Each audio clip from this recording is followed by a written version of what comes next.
Today I'm decorating cookies with some fondant. It's phenomenal. So beautiful.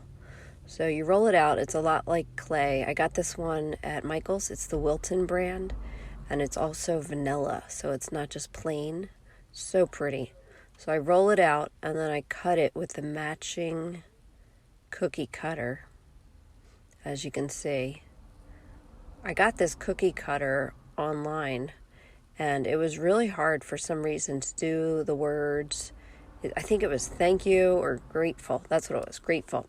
So it was really hard to do it with royal icing. So what I ended up doing instead was rolling out the fondant and covering it. And then I was able to use this food pen. So this pen I got at Bean and Butter in Pasadena. They had a whole bunch of colors and thicknesses. This is actually double-ended pen. So pretty. And I did the writing with that instead, and it came out much better. I was really happy with it. All of this is so much practice. I can't even tell you how many hours I've spent with graph paper, practicing my handwriting, all those things. I have made so many mistakes when I cooked. And with baking, all kinds of things. I remember one year I made these cookies, and the district office, I'm a teacher, the district office had offered us a deal that they would give us some money if we baked some cakes for them for an event. And it was really a big, high status event. It was very prestigious to get this deal, so it was really nice. And I have a cooking class, so the kids baked some cakes from scratch.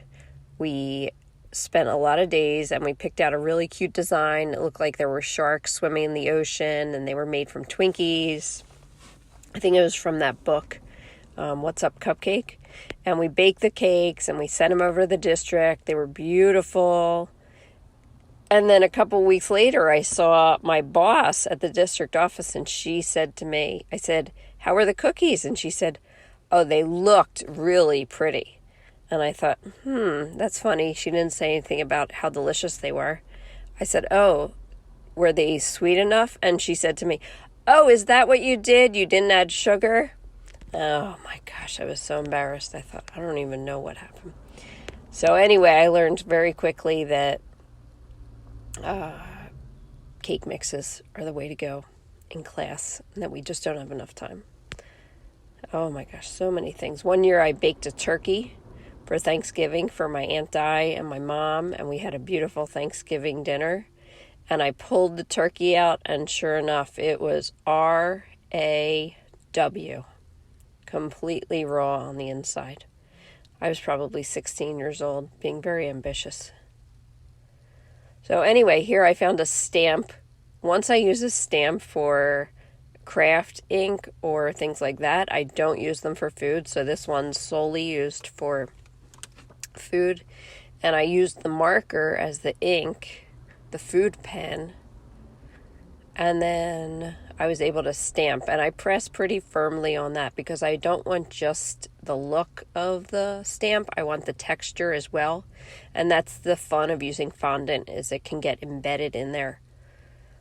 The first one I did with those metal stamps, that I use with no ink, and it just presses in the word love, and that was a lot of fun. I love those stamps. I found these cute little bunny ears and pressed them into my royal icing. It was just such a pretty spring design to do. I'm so glad it's spring, aren't you? What are some cooking mishaps you've had? What's like one of the worst? One time we made cookies in class, and I had them split an egg in half to be able to make less cookies. That didn't work out so well. I've seen a lot of mismeasuring. The cookies came out looking like Frosted Flakes, cornflakes. So that was definitely a loss. So really all of these things that we do hands-on are practice. We just try to get better and better, right? And cooking is one of those things that just sometimes takes practice.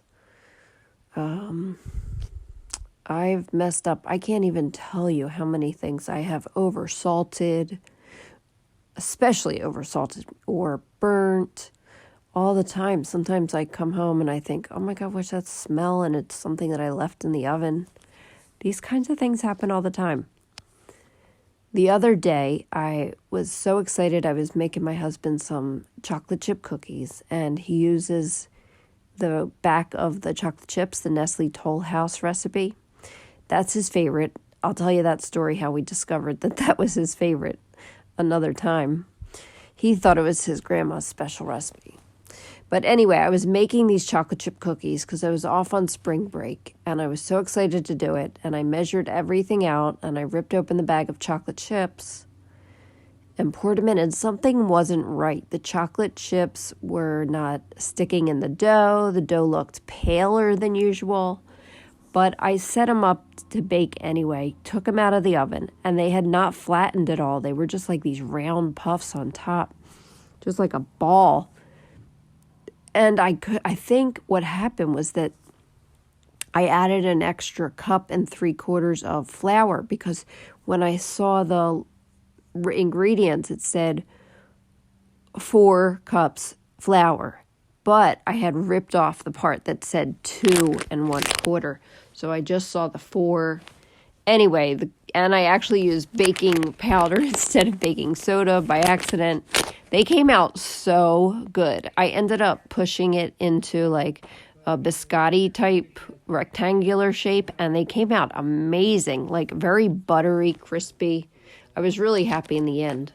But that's what happens sometimes when you're cooking and you mess up. There's these wonderful, happy accidents. Thanks for watching.